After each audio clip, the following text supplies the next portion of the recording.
This is the Bureau of Lost Culture. I'm Stephen. Welcome.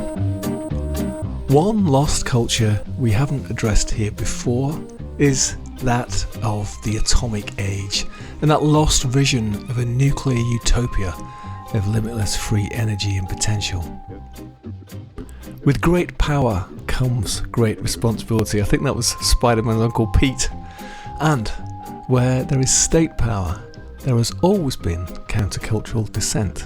The existence of nuclear weapons and the risk of atomic power fueled a furious, passionate protest movement from the Elder Master marches of the 60s to the Greenham Common Women's Peace Camp in the 80s. These were moments when the counterculture and many ordinary citizens confronted the state over the ultimate existential threat.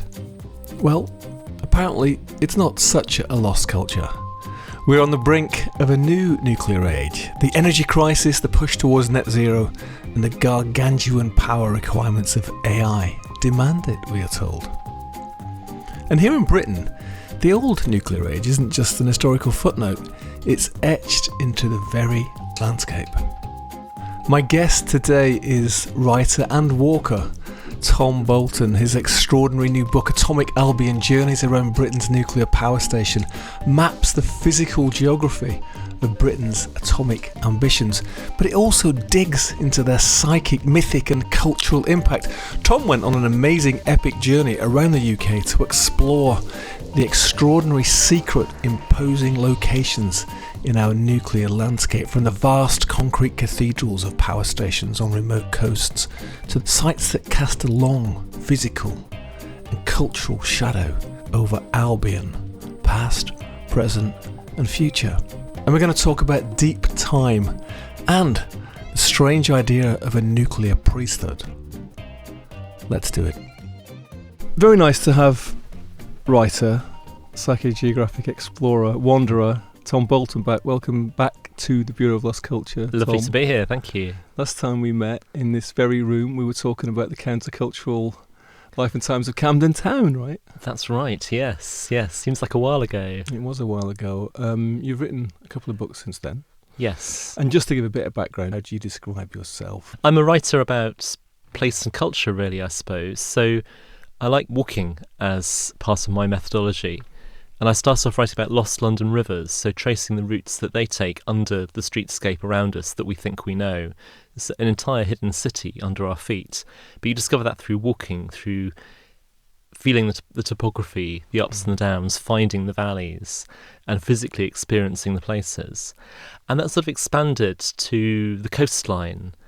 And I've written a book about the Essex coast called Low Country, which is walking the entire length of the Essex coast. And then from that, it's turned into, I think, hidden aspects of places elsewhere around the UK, and on the edges in particular.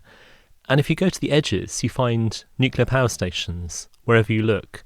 So the margins of the country are defined by enormous and very peculiar structures, which you don't expect to find in remote locations. Atomic Albion: Journeys Around Britain's Nuclear Power Station is the book that's just about to land, right? Yeah, I would describe it as a beautiful book, but a little bit grim. It's an elegiac, fascinating, terrific thing to read. Oh, thank and you. Also sort of prompts you to go and see these places, but it brings us right back to face our atomic and nuclear legacy. So you took a tour with Joe, your partner, around, let's call it Albion, these islands, nuclear facilities. Why? It's not an obvious thing to do, but it crept up on me because I realised that the place I grew up in wasn't quite what I thought it was at the time. So I grew up in a village in the Midlands called Wellesbourne, and the school I went to was built in the 1950s. The estate around it's 1950s suburban houses, and it was my kind of idea of normality, what the kind of baseline of a place is, what a school looks like, what streets look like. And it was only a long time after I left home that I realised that all these buildings were in fact built for the nuclear bomber crews who were flying the British nuclear deterrent based at RAF Gaydon, which is a little way up the road from Wellesbourne.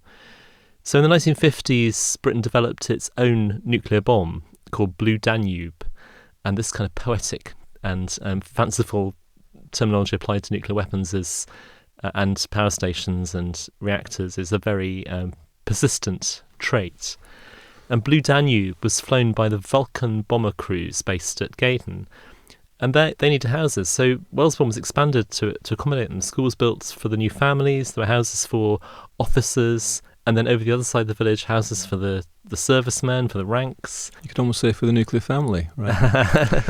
Well, no, that's it. It really was. So, and then afterwards, when I realised this, I began to understand that the whole area was shaped by nuclear technology, by nuclear weapons, and by nuclear power.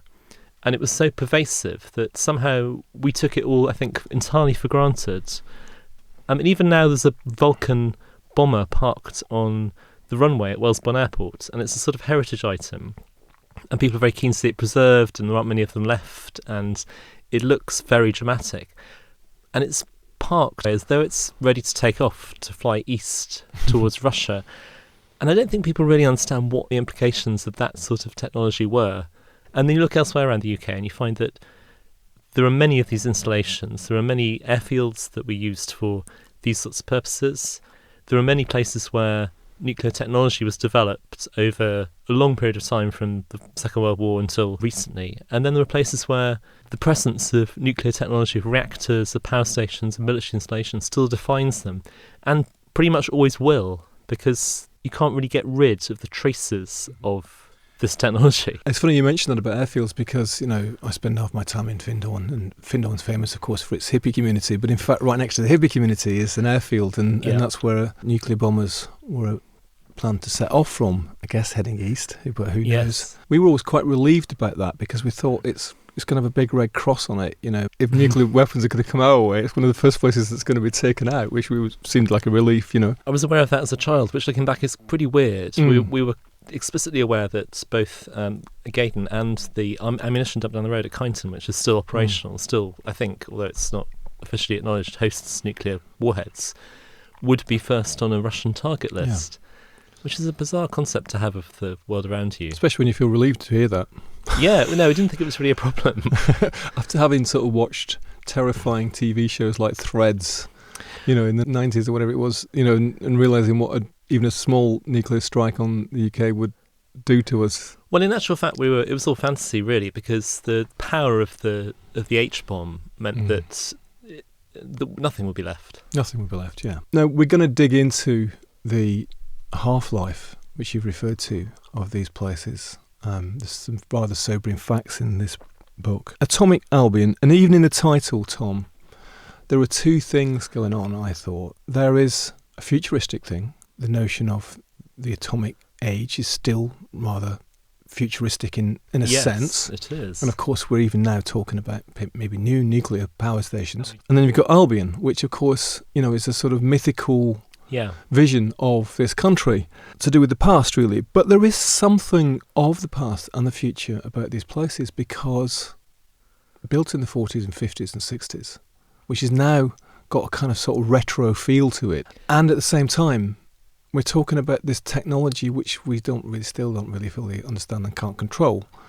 So it's got this strange liminal place between retrospective and futuristic. Yeah, it has. People's initial reaction is, why Albion? It's more that it's a projected idea of Britain. It's an idea of a place that might be or might have been.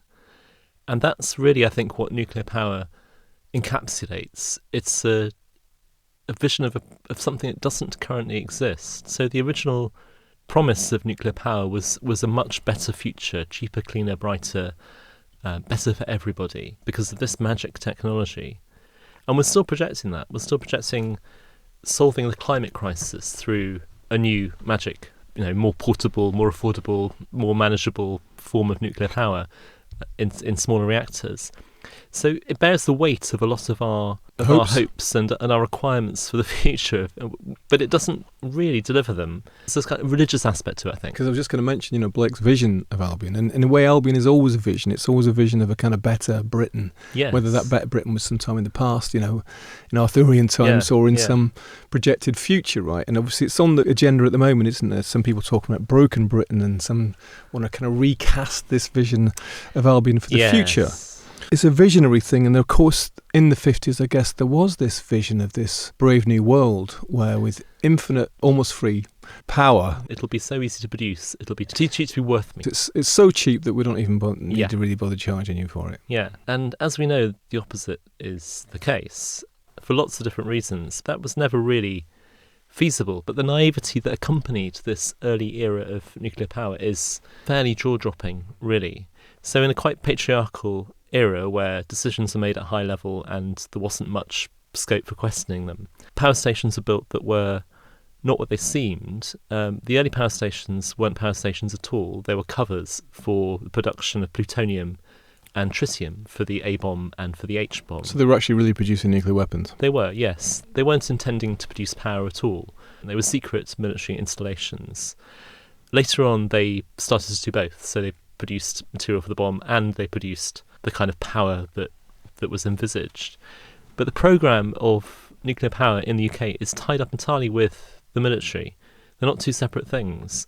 And this was actually acknowledged by the government last year in a moment of strange clarity when they put out a press release saying that they needed Sizewell C, which is the next projected nuclear power station, in order to be able to continue running the nuclear weapons programme, because you need a pool of skills, you need trained people working in the industry. The background to this, for me, which I didn't know about, was that how entwined the nuclear power and the nuclear weapons industries were and are. And then what you refer to as the sort of back office, which is that most of us know maybe one or two power stations we've kind of heard about. There's a lot more than we thought, than most of us know. But also, apart from that, there's all these other smaller nuclear bits and pieces scattered around Albion. Yeah. Largely to do with weaponry, right? And assembling our nuclear defence, or whatever you want to call it, right? Yes, and for making the fuel for nuclear power stations. So the manufacturing base for running these facilities is very significant in itself. It's interesting, I think there are very few people who could name all 16 nuclear power stations. I couldn't before I started doing this work. I've not met anyone else who can outside the industry. And there are 16 of them, which I think makes people think, oh, really? 16? How can there possibly be quite as many as that? But they're in places where you don't see them. But they're in themselves visible structures. They're things that once you're in the place where they are, you can't miss that they're something significant. They're very large, they're very unfamiliar forms. And then these other facilities are much more anonymous. The fuel manufacturing that takes place at Capenhurst in Cheshire, for example, or the research at Harwell in Oxfordshire.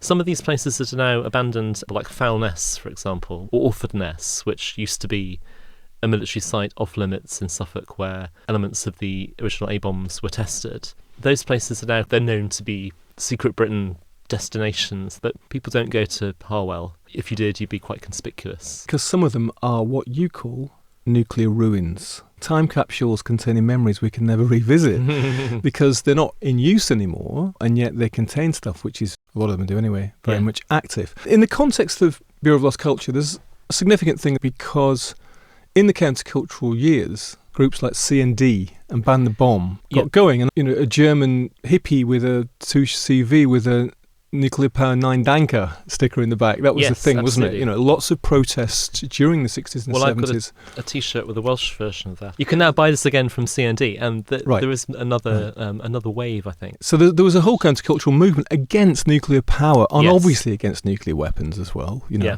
But Tom, you grew up in this place that was a sort of, without realising it, was a proper nuclear part of the world. You and Joe, during COVID, decide that you're going to go and visit all 16. That's quite an endeavour. We saw the opportunity because it was the summer of 21 when you couldn't really leave the country. It was very difficult, very uncertain. But what you could do, which you couldn't do the year before, is travel around the UK. And it struck me that if I was going to go to all the places in the UK that are hardest to reach in general and you don't get around to because they're too far away, then this is the moment to do it. The first trip we made was to Winfrith in Dorset, which I'd never heard of before I started to do my research. And it's such a peculiar place. It's one of the only inland power stations. There are two. It's not very far from the coast, but it's inland, and there's a pipe that leads to the sea near Lulworth Cove. Yeah, which is the beautiful part of the coast, and I've been to festivals there. I never realised that there was a nuclear pipe underneath it. It's an experimental site. Lots of different test reactors were built there. Many of them are still there. But it's in the middle of of the Dorset Heathlands, which are Thomas Hardy's Egdon Heath. It's an incredibly culturally significant spot. And as you walk around, you realise this is somewhere very special. Why has it got a nuclear power station on it?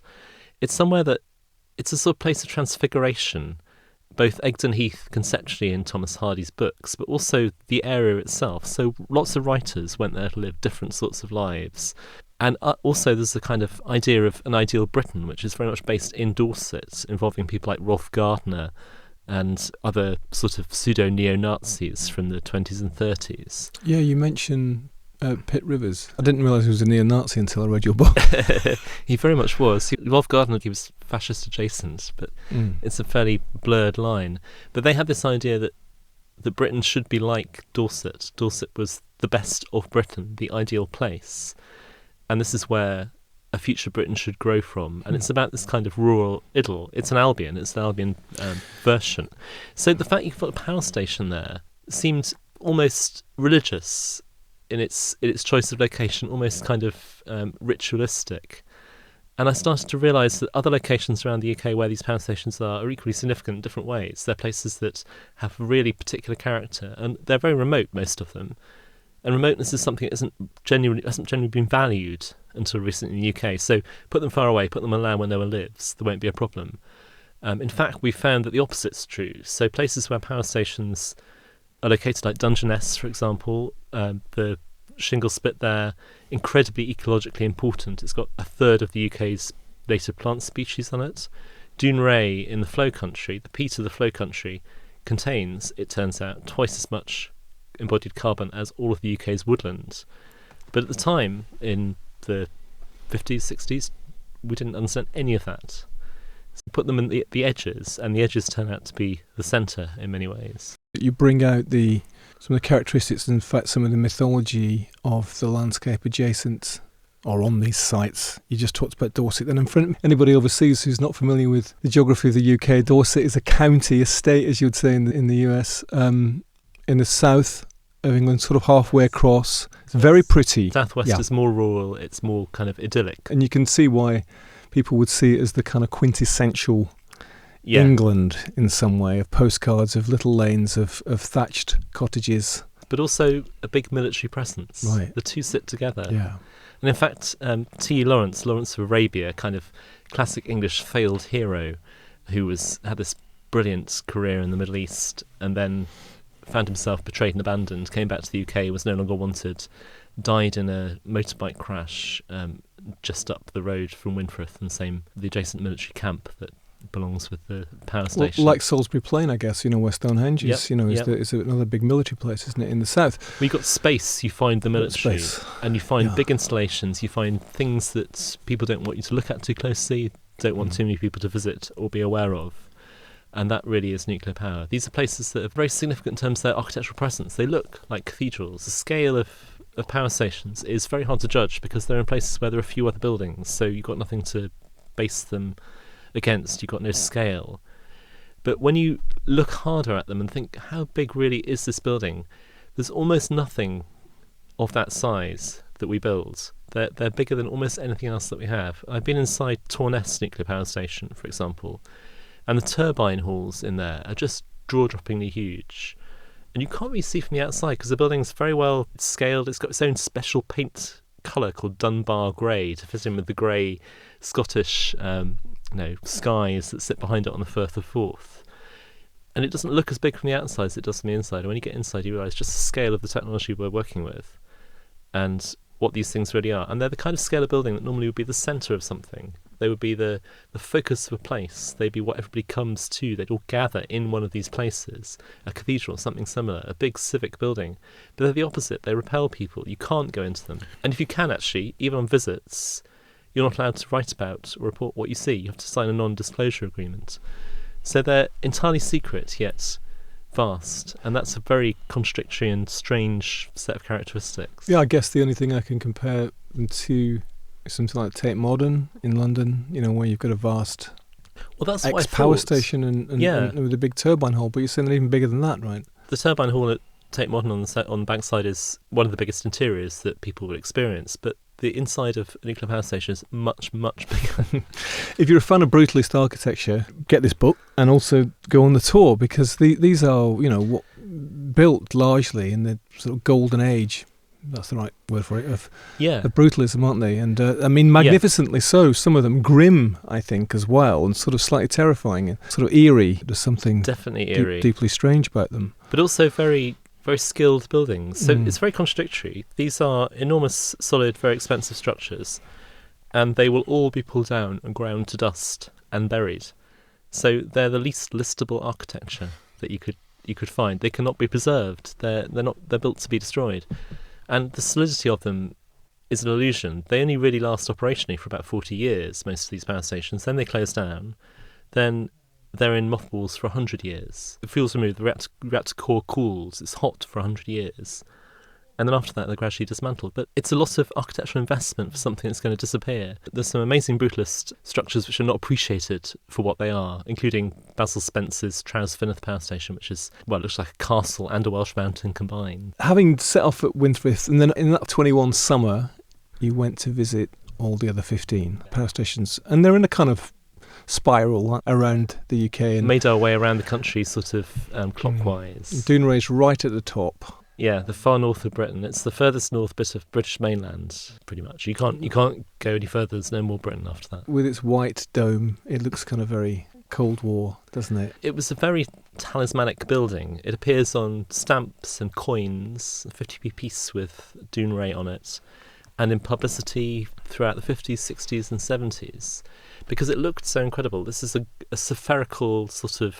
It's like a moon, isn't it? Yeah, it's like nothing you've seen. There's no architecture that looks like it up until that point. There's another thing that's similar at Sellafield. So there are two spherical reactor buildings. But the Dounreay one is very visible. There's nothing else in the landscape. It's flat. It's full of this incredible peat bog and incredibly dramatic, wild kind of weather sweeping over it. The power station itself was a fairly spectacular failure. So they were building a fast breeder reactor, which they hoped would be the next model to be rolled out around the UK, and it would make its own fuel. This is the dream. Yeah, that it produces more fuel than it takes. Yeah. This sounds like magic. Well, yes, it's not viable, it turns out. Although it is possible, it's not commercially viable magic. It was a very experimental structure, and by the 70s it was clear it wasn't actually going to work. And we still have to dismantle that, and a significant chunk of the overall decommissioning budget for the UK's nuclear power stations is about dealing with Dounreay. But they put it so far away from any other kind of habitation, really remote North Scotland, because there was a lot more concern this wasn't a very stable system, and that if something did go wrong, it would go wrong very badly. Could have been the UK's Chernobyl sort of thing. I mean, this is another issue, actually. There have been a number of significant accidents that could have been the UK's Chernobyl, and very fortunately weren't. But it's fortune. There was an explosion at Dounreay in 1977, a storage shaft which had waste packed into it without due care and attention, essentially, exploded and showered radioactive fragments around the area. Those are still found on the beaches of northern Scotland. They will never be removed. They test regularly. They find them, I think, about 15 miles along the coast to the east on the beaches. While in themselves they're not dangerous, no, they're not meant to be there either, and you don't want too many of them, and it's uncontrolled. It was something that wasn't supposed to happen. It's a mess, essentially. There's Dounreay, this is Albion, so we've got Scotland, we've got England, and let's sort of zoom right the way down to Trawsfynydd in Wales, in Snowdonia. You mentioned it earlier, the Basil Spence building, like these two kind of brutalist castles in the valley, right, with this artificial lake. Again, a place steeped in myth. The stories in the Mabinogion, some of them are actually centred there, isn't it? What a collision of ancient and modern. Well, indeed, this kept coming up in our travels. We kept going to these places and finding A, a nuclear power station, and B, an incredible depth of myth and cultural significance in the same place. And this is very much the case at Trawsfynydd. So Trawsfynydd is on this amazing lake, which looks Arthurian. It looks as though it's been there forever. We saw an osprey flying over the lake. It was incredibly beautiful. It's entirely created for the power station. They drowned the valley.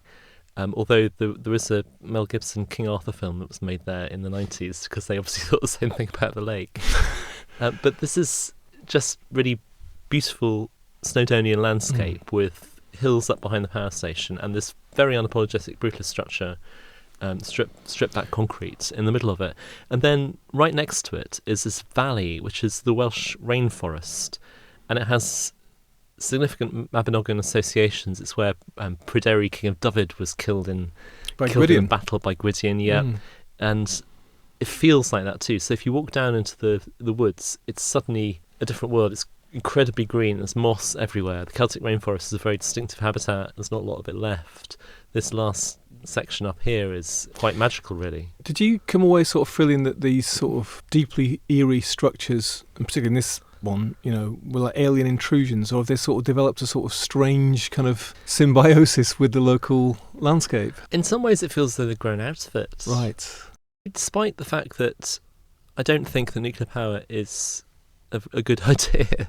But nevertheless, these places are completely fascinating, compelling as locations, as structures, the presence of them, the feel of them. They feel completely different. They feel like there's some sort of other power in there, which there is, something that you don't find elsewhere, that's dangerous, out of bounds, but alluring. And there's such particular buildings. If you were to ask somebody to draw a nuclear power station, I don't think they know what to draw, because there isn't a fixed form for them.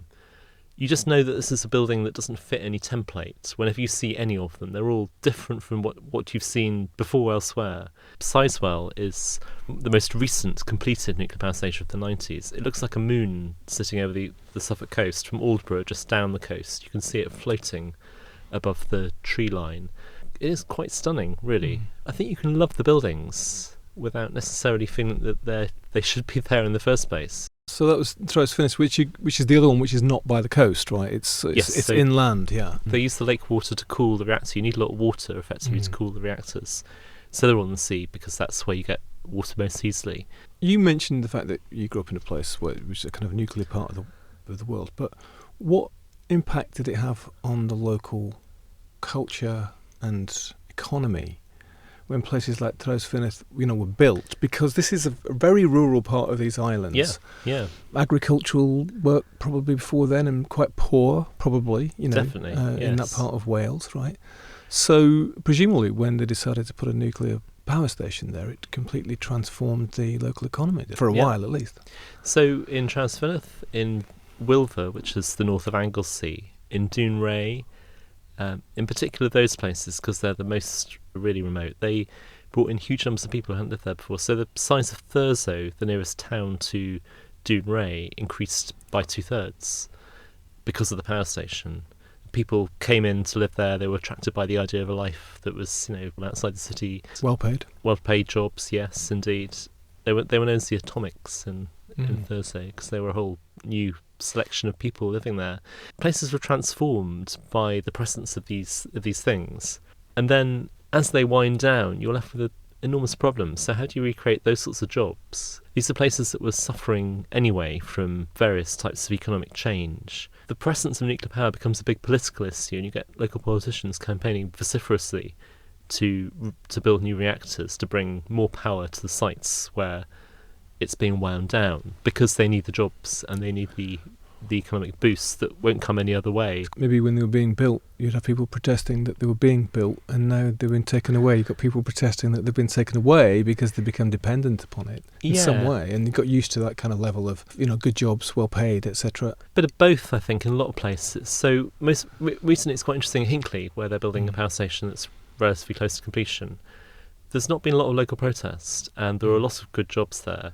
And likewise in Sizewell, there's very organised protests, but equally there's a lot of local support. I guess even in the ones that are now derelict nuclear ruins, as you call them, where they're not actually operating anymore, they have to be watched, to be decommissioned. There's a sort of skeleton crew of people who will be there effectively forever, right? They will dismantle a lot of sites, and eventually they'll be reusable, in theory.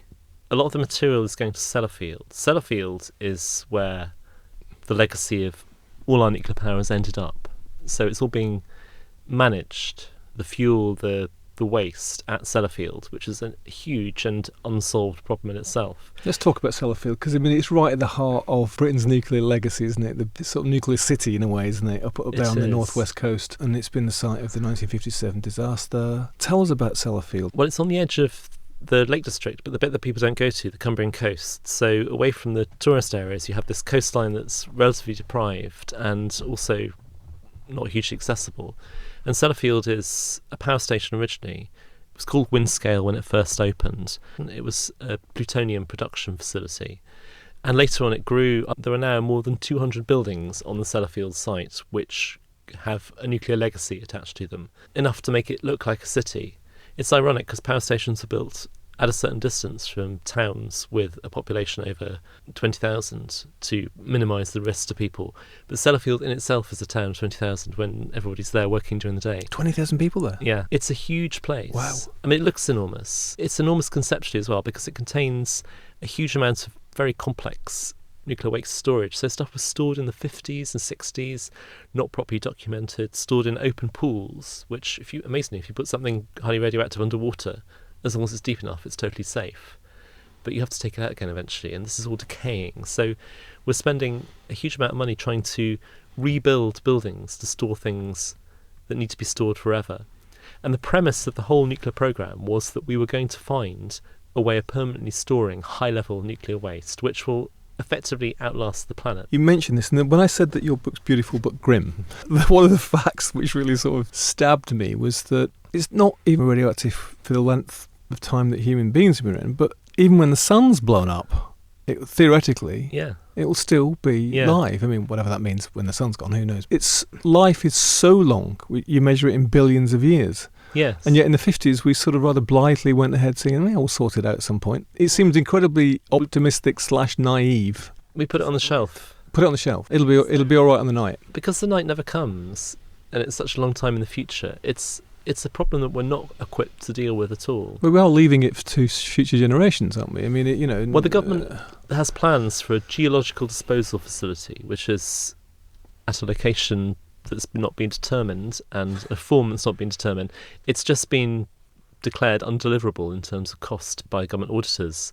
If it was built, it's thought it would be the third most expensive thing built by mankind, after the International Space Station and, rather surprisingly, the Mecca complex in Saudi Arabia. So it's on a scale that is unprecedented and, unsurprisingly, isn't turning out to be affordable. So in the meantime, we have to keep shifting this stuff around. And Sellafield has all these buildings with very complex issues where there have been various types of accidents. They're, for example, still dismantling the Windscale piles, and this is the 1957 fire. So one of the piles caught fire, nearly causing a completely disastrous irradiation of, could have been the north of England. It was the worst nuclear accident on record until Chernobyl. It caused entirely by naivety in terms of design. It was an air vented system, which meant that radioactivity went out the chimney and when things went wrong. And they had an incredibly manual system of fuel rods, so a big kind of wall effectively with holes in it which had fuel rods inserted into them. When they were spent, they were pushed out the other end and they were supposed to drop into a pond, but some of them just landed on the ledges instead of falling into the water. This wasn't realised for a couple of years. And then when a fire started, misunderstanding of what would happen with the reactor, not enough knowledge about how these things really worked. No one knew how to control it. They tried to put it out by putting water on it, which could have caused an explosion anyway. They got people from the local cinema at one point, supposedly, to come in and help push the fuel rods out the other side of the reactor with scaffolding poles. Nice.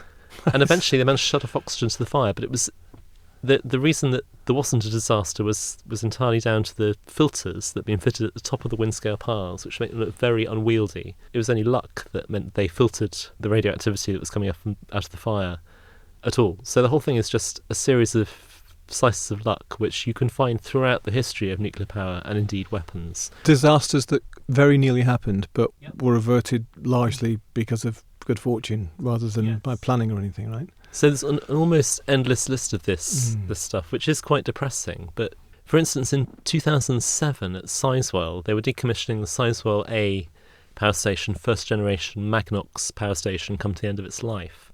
And over the weekend, one of the shift workers was in the laundry room doing his washing and wondered why there was water pooling on the floor, investigated, and it was discovered that the reactor was leaking cooling water. And if it had been left over the weekend, it would have drained, and a reactor that isn't being cooled starts to heat up, catches fire, and is a very dangerous situation. That's just one of those things that doesn't really get reported, but could have gone very differently. Here is a sidebar about British films and TV shows that have dealt with the nuclear threat. Starting off with 1961's The Day the Earth Caught Fire. Global nuclear tests knock Earth off its axis, causing devastating heat and tidal waves. Then there's the terrifying 1965 film The War Game, a chilling pseudo-documentary depicting the immediate aftermath of a nuclear attack on the UK, specifically Kent, including the breakdown of order and medical response. That's a film that terrified one of my previous guests, John Savage, when he was a kid. I don't think he's ever recovered. Then in 1969 there was The Bed Sitting Room, a strange absurdist black comedy set in the surreal ruins of London following a 3-minute nuclear war.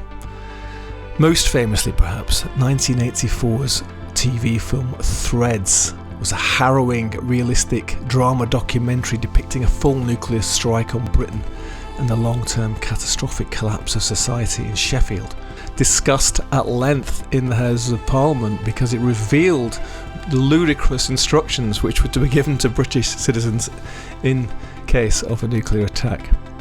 1985's The Edge of Darkness was a serial where a police detective investigates his daughter's murder and uncovers a vast conspiracy involving nuclear industry cover-ups and plutonium theft. When the Wind Blows, a very touching animated film from the book by Raymond Briggs, shows an elderly couple trying to survive a nuclear attack in their rural cottage, but slowly succumbing to radiation sickness. Hardware, a 1990 film, was a sci-fi horror set in a post-nuclear holocaust, a polluted future where a deadly military android is reactivated. And How I Live Now, 2013's adaptation of a novel where a group of children struggle to survive after a nuclear device is detonated in the UK during a fictional Third World War. I also wanted to mention one of my favourite books, Russell Hoban's Ridley Walker, set in some unspecified future in Albion. Post some nuclear disaster, we're not quite sure what and we're not quite sure when. By turns terrifying, entertaining and rather life-affirming, Ridley is an amazing character. I recommend it if you haven't read it. When you're at Sellafield on your visit, you had an encounter with the armed civil nuclear constabulary. Tell us about that. We were expecting all the way through our trips to be kind of stopped by some people who wanted to know what we were doing, but it only happened at Sellafield. What were you doing? You can only really examine the place and try and understand how it fits into the landscape and walk around the perimeter and see what there is to see, which you'd imagine would attract attention. And having been to all of them, I expect we're on some database somewhere. But the only people who stopped us were the Cumbria Civil Nuclear Constabulary. But there is a special division of the police who deal only with nuclear power stations, which is the CNC. And they tried to intimidate us at first by telling us that we were doing something illegal, which we weren't, taking photographs of the perimeter fence. It's not illegal, it's just something they don't want people doing. So they tried a bit of that, but then it was COVID, so they just wanted to chat, and we couldn't get rid of them. They were talking about the vaccine. They were saying, "Have you had the vaccine? Does it hurt?" They were talking about London, how busy it is, what it's like there, whether it was a good idea to go down there. We had to kind of back away slowly to go with our walk. Yeah. It was quite a weird experience. COVID did it was a great leveler, wasn't it? Yes, indeed. So that did have some positive things about it. We could talk probably for the whole hour about Sellafield, couldn't we? And it's so strange. And as I mentioned to you, many years ago, when I was on my own sort of pilgrimage round the UK to see as many stone circles as possible, there is a fine stone circle, isn't there, right next to, very close to the fence up at Sellafield, and it's an incredible sort of image to sort of see these stones in this farmer's field, and then in the background is there's this hulking, eerie silhouette of the nuclear city. You can admire the buildings in a lot of other places, but there's something quite malign about Sellafield, about the congregation of different structures there, so you don't know what they're for, any of them. It's a really complicated and mysterious place. It looks like a city built by another culture. It looks like somewhere where we don't belong, and the stone circle really kind of sets that off. You look at the two things, you think this is the progress from extremely early building to what we've ended up with, and it's not a positive trajectory. Definitely not. But it is our legacy, though. This is what we will be remembered for, if we're remembered at all. And there is this whole problem about deep time and how you indicate that something dangerous is present. So ultimately, the geological disposal facility, or whatever it is, if it's built, when it's built, will have to be something that people know they shouldn't intrude on. And that's something that will have to be intelligible into the far, far future. So we need to find a way to communicate beyond any span of time that we've been able to communicate across so far. You're saying that this project to make it all safe, all the spent fuel and the waste, which is completely unaffordable, and they don't even know how to do it, but say they came up with the idea that we're going to bury it a mile down or something, whatever it might be, in some sort of deep shaft. Because it's going to be active for so long, you're saying that then it has to have a big sign saying danger, do not open this lid, to future generations. Yeah. Hundreds of thousands of years saying deep time in the future. Yeah. In a way that they'll be able to understand, even if by that time the human race has kind of done itself in and we've lost all the technology and forgotten how to write or something like that. That's what you're saying, basically. Yes. Right. Have they budgeted for that? Well, it's a philosophical problem at the moment. It's almost the most difficult problem that humanity has in conceptual terms. We don't know how to communicate across that length of time at all. So think about, Silbury Hill, which is, I think, about 5,000 years old. Prehistoric mound. In Wiltshire, yes. So a very distinctive conical hill. We know it's important. It indicates something significant. We've got no idea what. So in order to find out, we dug big holes in it to find out what's inside. It's the instinct that people have. And by the way, there wasn't anything inside. No, there wasn't. No. So we still don't know what it's for. So it's a communication device that, although it's very simple, it says, here is a important thing. We don't understand it. And that's 5,000 years. And we're looking way beyond that into, as far future as far as we can see. And people have talked about this a great deal. But the official investigations committees in the States that have looked into this have come up with some of the wildest public policy ideas that in existence. So it includes the concept of a nuclear priesthood, a US committee suggestion as to how you might possibly deal with this. I mean, you could send satellites into space that would beam back messages. That's one idea. You could put signs up that people couldn't misinterpret. Big spiky things, maybe something that looks sinister. Huge skull and crossbones. Skull and crossbones has been suggested, but actually that's only had its current meaning since the 18th century, apparently. You might see it and think, that means there's a graveyard there. Let's dig it up. Right? Yeah, exactly. Right. And the radiation symbol looks a bit like an angel. It's very recent. It's only a kind of modern culture thing. And the idea of a nuclear priesthood is that the only way to pass these messages from generation to generation is to have a culture that passes the message from one generation to the next. So you form a cult of priests, and then there are novitiates and initiates, who then the knowledge is passed on to them, and their only task is to preserve the knowledge. And if there is ever going to be some sort of nuclear war or something, we'll make sure we've got to hide these priests in somewhere safe as well, so that when they come out, they can let everybody know what we did. No, exactly that, which is the fact that we have to go into that sort of territory on an official policy-making level tells you that what we're dealing with is beyond our capability.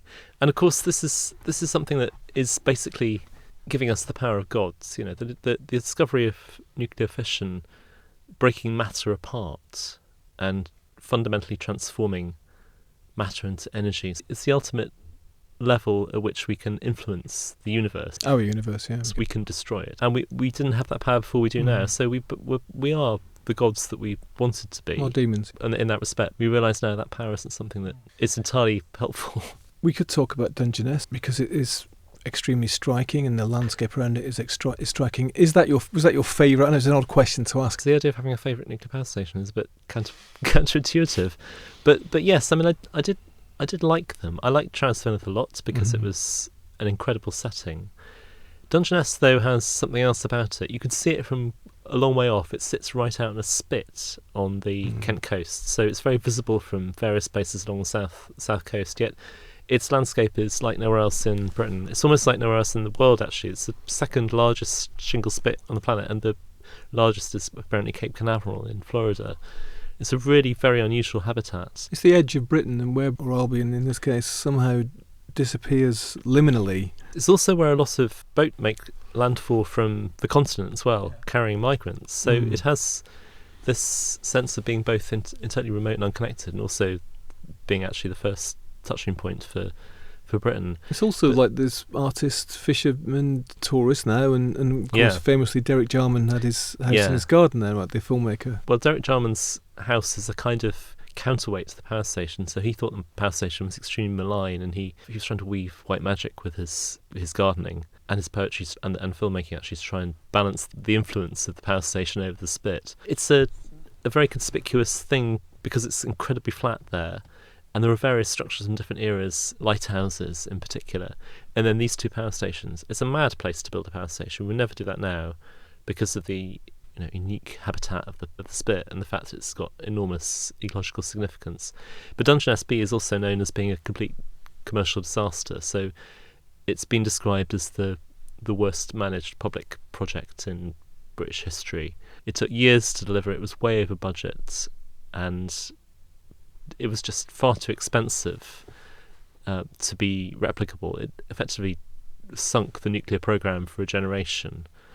That and the protests that then came with Sizewell. So the tide of nuclear goes very much up and down. You have, and it's coming again now. The new vision is these kind of mini nuclear power stations, right? A sort of a necklace of them, right? On the same locations, some of them, but presumably on some new locations too. Yes. And the idea is just that, the past was the past, we made some mistakes, but now we've got it sorted. These are like dinky versions of the old school ones, right? Well, they call them small modular reactors. They're a masterpiece of PR. So the nuclear industry has an enormous stake in continuing nuclear power production, and the government has a significant military stake, as we've said. But the nuclear industry has also managed to rebrand itself very expertly as carbon neutral. What it means is it doesn't burn fossil fuel, but it does burn extracted fuel. It burns uranium that needs to be mined. It does require some of the largest building projects with the biggest carbon footprint on the planet. So extremely debatable as to whether this is a good way forward for energy. So some of that has been addressed by this idea of an SMR. Lots of companies, tech companies in particular, are investing in these because AI requires levels of power that are simply not available without some kind of step change in the way that we generate power. So AI and cloud computing are driving the demand for many, many more nuclear power stations. And suddenly the idea that these are a problem, we shouldn't be creating more of them, is being bypassed. At the same time, the SMR technology is totally experimental. There are two of them at the moment. One's in Russia and the other's in China, and they're both one-offs being built to show that they can work. But they need to be affordable, and all the claims the industry's made for them need to be demonstrated. And the nuclear industry has a very poor record of showing that it can deliver things to time on budget and can make things work that they promised can work. But we're tied into another round of basically putting huge amounts of money into these technologies that may or may not prove to be what we've been told they were. The promise was very cheap power, right? It did produce a lot of power. But if you added up the cost of building the nuclear power stations, the 16 that you mentioned, plus all the other stuff, the shadow stuff that's behind it, just setting aside the military stuff for a minute, and then you add in the cost of maintaining them, and then you add in the cost of now decommissioning them, separate from the cost of what we're going to have to spend to get rid of the waste. But if you add all that up, right, does it balance the books? Did it produce more than it cost? It's impossible to say because they definitely delivered power during their lifespans. We'd have had to have built a lot more coal and later gas power stations instead. So that was the technology that was available at the time. I think the problem is that we took a wrong turn into nuclear, really. And it's left us with enormous costs and legacies. That's what it's I mean. Becoming increasingly unaffordable. Yeah. So we need more of them now, and they're not affordable to build anymore. Lots of different reasons, but things became very difficult to build to budget. This kind of technology wasn't refined properly then, but in the 50s and 60s. But if the amount of money that's been was spent on them then and has been spent on them since had been invested in renewables, say in tide power, in hydroelectrics, even in wind, even in solar, wouldn't we be in a much better position? Yeah, I think we would. It's an alternative future, so it's one we're never going to get, unfortunately. But the rise of renewable power has been very quick and pretty remarkable over the last couple of decades. So coal-fired power stations are no longer there; they don't exist, and renewables have stepped in an enormous way. People always talk about the base load, so it's all very well having wind and sun-dependent power, but you need something that's consistent and available underneath all that. And that's what they want nuclear to provide. But you could have found another base load source. And tide power is the thing, really. I think if there'd been an enormous investment in tide power post-war, then we wouldn't be where we are in lots of different ways, including in climate change terms. I think that was probably a disastrous choice not to go down a route like that. And there's a lot of vested interests in fossil fuels, which is still driving the anti-renewables lobby, particularly in global north. Even with these kind of uncosted and untested new technologies of these mini reactors, even if they can pull that off, it still doesn't take into account the costs down the line, right, in terms of cleaning up after an accident or or getting rid of the waste or whatever it means down there. So again, it's an absolutely vast expense. And let's talk about the risks, right? I mean, when Chernobyl went up, heaven knows what it was like in Belarus, here in Ukraine, and in the surrounding areas. But we were getting nuclear rain here in this country as an overspill from the Chernobyl disaster, right? They were still testing Welsh lamb for radiation levels into, I think, the 2010s because of elevated radiation levels on the Welsh uplands in 1986 after the Chernobyl disaster. The risks of nuclear are simply too big to take. Every nuclear power station is also a bomb. And that sounds theoretical, but the Zaporizhzhia power station, which is in Russian hands in occupied Ukraine, went offline 2 weeks ago. It's lost power from the main grid, and they're now bringing the main grid connections back up. It's been on emergency power for 2 weeks. That's never happened before with an active nuclear power station. They've also apparently lost the grid power to Chernobyl, which is somewhere that needs some pretty active management still. So as soon as you switch the power off, the timer starts ticking until something goes wrong. So the emergency power will keep a power station running, but emergency power cannot run forever. And in situations where suddenly there isn't any power because of war, because of natural disaster like at Fukushima, it's uncontrollable. So Fukushima was unpredicted. Power and emergency power were knocked out at the same time by the tsunami. That meant that nothing could be done to stop the reactors from melting down. It could happen with every nuclear power station the world has, and there are a lot of them outside the UK, that's for sure. And actually some of them are not very far outside the UK. The other thing you should mention is that even if we decided that we're done with all this dangerous stuff ourselves, there's quite a few of them on the French Normandy coast, right, just across the channel. So if one of those goes up, south of England's also stuffed as well, right? It's not a national problem, it is a global problem, but it's dealt with nationally and through privatised companies, which is, I think, a problem too. Tom, it's been a bit of a lightning tour, and there's lots of other fascinating places that you visit and lots of other fascinating stories. But I just wanted to kind of come back to the nuclear weapons because, as I said, I didn't realise how intertwined these two industries were. And secretly, as you've pointed out, or very covertly at least, that there was sites were meant to be producing fuel for reactors, but in fact they were producing fuel for nuclear weapons, and we're a nuclear nation, right? Where are our nuclear weapons and what's happening with them? You mentioned about they have to be decommissioned and refueled, and it's not like they're out there and that's it. We have to keep maintaining them, right, as well, and keeping them polished up, ready for action, right? Well, we share a nuclear weapon, Trident, with the US. Our nuclear deterrent is now on a fleet of submarines which are currently being replaced. So there's a new set of submarines being built to replace the current nuclear fleet. It's based on the Clyde, so the weapons are stored there too. They're manufactured in various parts of the UK, various different bits of them. But the nuclear deterrent itself is constantly on the move. So there's always a submarine at sea in an undisclosed location carrying a nuclear payload. Just one, or? Just one out there at any time. They swap, there's two of them. This is another bit of public policy. You think this is what nuclear power brings us to. There's a safe on that submarine which contains a letter with instructions that are written by the Prime Minister. And every new Prime Minister has to write this letter as one of the first things they do in office. And no one knows what it says. But it probably says one of three things. It's instructions as to what to do if the nuclear submarine loses contact with the UK, with the military command system. The story used to be that if Radio 4 went off air... End of the world, guys. Now, it's the naval military intelligence signal system. But if there's enough indication that the UK has effectively been disabled by a nuclear strike, then the submarine commander opens the safe and reads the letter, and it may say... retaliate against whoever it is. We don't know who it is anyway. So fire your weapons. It may say don't fire your weapons. It may say seek safe haven somewhere else, probably Australia, that's what's thought. It could say put your weapons in control of another country. those are probably the options. No one will ever know what it says. And actually, no one really knows if it exists. It's a story, or even and the story's the point. Even whether it would really matter in such a circumstance. But you have to have this fiction that...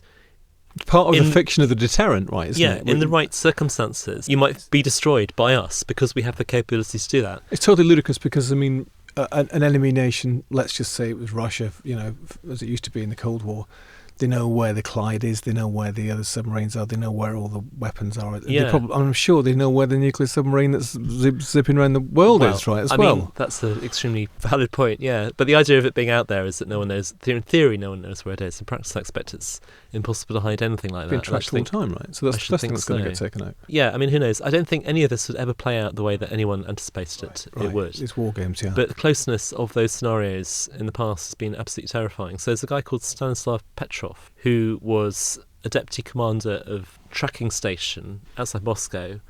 In September 1980, he was in charge, and the warning system that told him there's an incoming missile strike started flashing. It's coming over the Arctic, because that's where a nuclear missile would come. It would come from the US to the USR. And he thought, I don't believe this, it's not happened before, something wrong about it, and he cancelled the warning. And this happened a number of times afterwards, and every time he said to himself, I don't think this is happening, I can't pass this up the chain, and he didn't react. And it turned out that the radar was mistaking the sunlight glinting off the ice for incoming missiles. Right. If he'd reported it up the chain, it would have started something that couldn't have been stopped in all probability in terms of a retaliatory strike from the USSR. Of course, this being the USSR, he was disgraced for not doing that. for not retaliating. For effectively saving the world. Oh my God. There's lots of stories like this, unfortunately, but the decisions of individuals, human mistakes, and whether people can recover from them in time is all that separates us from annihilation. You don't even need a nuclear weapon.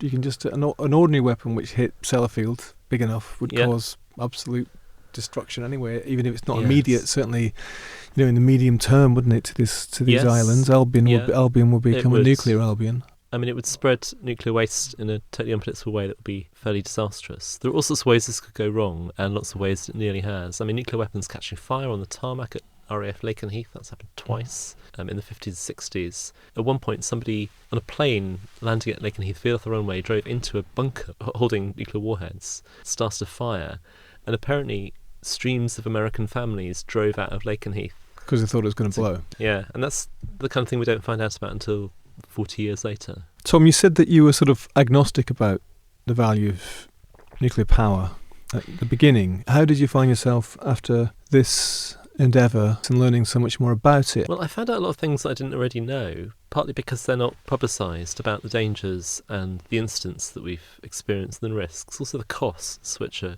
quite mind-boggling.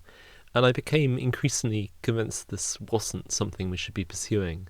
I mean, it's irreversible. We've got to a point where we can't undo a lot of the things that we've done. We have this waste, we'll have to deal with it. We've got a lot of plutonium in the UK. They did a series of tests in the 90s of children's teeth across the UK, Scotland all the way to the south, and every single sample that they took contained plutonium.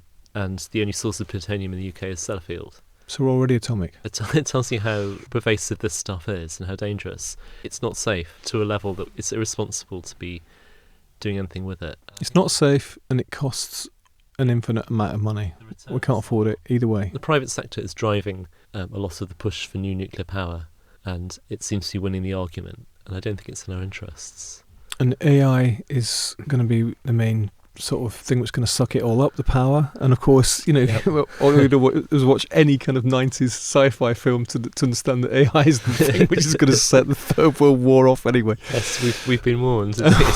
To finish on a more sacred, I suppose, and rather wonderful note, when you got up to North West Coast, you had a sort of pilgrimage of your own across Morecambe Bay. Tell us about that. Yeah, well, that was the end of the writing process. I wanted to walk across Morecambe Bay because it's a very inaccessible and strange footpath. It shifts with the tide, so the only way you can cross the bay, and it's a huge area of sands which flood with the tide almost instantaneously, is to go with a guide who will take you across. And from Morecambe Bay you can see Heacham Power Station silhouetted on the skyline, and it's a very beautiful setting into which this power station fits rather strangely. But when you cross the bay, you're out in the middle of what seems like a desert because it's sand stretching all directions. And I thought it was only going to be a few people. When I got there were 200 people at least. And you kind of marched out across the sands with this crowd who were almost like on a pilgrimage, took their shoes off, and we waded through a river, almost like a revivalist event, being led with people carrying branches which they picked to put in the sand to mark the path. And it put the power station back in its context and setting, which is much bigger than that. These are just sites after all. So when you step back and you see them in the context of something much, much bigger and older, it does make you think that despite this thing that we've done that's irreversible, that there are things that matter rather more. Community, people walking in the wilderness together is the opposite, isn't it? In some ways, intimate, it's knowable, can be sacred. It doesn't last for billions of years with consequences that can't be foreseen or controlled. We set out these intentions that are much bigger than ourselves, and we have to find a way for other people to deal with them while we deal with what's in front of us. Tom, thanks very much for coming to the Bureau of Lost Culture again. It's been a pleasure, thank you very much. Thanks so much to Tom. Details of his book, Atomic Albion, Journeys Around Britain's Nuclear Power Stations, is in the show notes. And check out his other work. He's a great writer. His books on London's lost rivers are fabulous. This book, though, is fascinating and elegiac, although very sobering. As I'm sure you could tell from this conversation, I was kind of leaning towards the idea of these small modular nuclear reactors in a sort of vague, uninformed way. I think Tom's talked me out of it. What do you think? Is the claimed potential of nuclear worth the risk? Is it all too late? Is the die now cast? Food for thought. Thanks for listening. Thanks to my recent correspondents, Carl, Jessica, Owen, Brian, Mike and Matthew. Some great suggestions. You can join them. bureauoflostculture.com. And I will see you, hear you, further down the road, over the hillsides, and round the bend, for more of these tales from the other side.